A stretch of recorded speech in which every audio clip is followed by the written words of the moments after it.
আসসালামু আলাইকুম। এখন যে বইটা দেখতেছেন এটা আমার খুব পরীক্ষিত বই। আমি এটা দিয়ে অনেক কাজ করছি। এটা যারা জিন নিয়ে কাজ করেন, জিন ছাড়াইতে চান, রোগের উপরে জিন আসে বা জিন যা তাড়াইতে চান, তারা এই বইটা দেখতে পারেন। এটা খুব ভালো একটা বই, এটা দিয়ে কাজ করি আমি। এটা আমার কাছে শুধু পিডিএফই আছে। আর শুধু এটা বললেই হবে না, বিভিন্ন রকমেরই কাজ করে। শত্রু নিবারণ মানে যেগুলো আছে এগুলো মোটামুটি বইটা দিয়ে আমার পরীক্ষা করা আমি এবং কাজ করছি। এটা পিডিএফ থেকে প্রথমে একটা সাদা কাগজে লিখবেন, লেখার পরে তারপর ওইখান থেকে লিখলে সবচাইতে ভালো হয়। কিন্তু মোবাইল দিয়ে লেখলে আসলে আমি লিখে এই রকমের, যেটা এরকমের লিখে ওই রকমেরই আমি বলছি। এটা দিয়ে খুব ভালো কাজ করে, ভালো।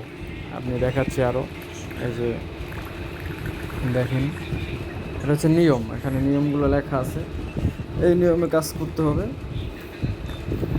দেখেন ভালো করে।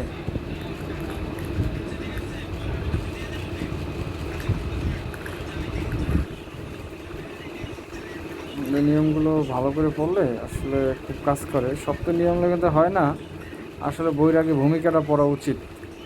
আমি সবাইরই মনে করি বইয়ের ভূমিকা পড়া উচিত এবং কাজ করবেন সবসময় ভালো নিয়তে কাজ করলে আশা করি কাজ হয়। আমি এর বইটা দিয়ে একটাও কাজ মানে আশা করি এখন পর্যন্ত মানে বিফল হয়নি। যেটাই দিয়েছি কাজ হয়েছে, কিন্তু আপনার দেখা যাচ্ছে যে কাজ করতে হবে ঠিকঠাক সময় মতন কাজ করতে হবে। অনেক কবিরাজ ভুল করে যে মোবাইল থেকে ডাইরেক্ট সরাসরি পিডিএফ লেখে। আমি মনে করি আগে একটা সাদা কাগজে নোট করে নেবেন, তারপর নিয়ে তারপর করবেন।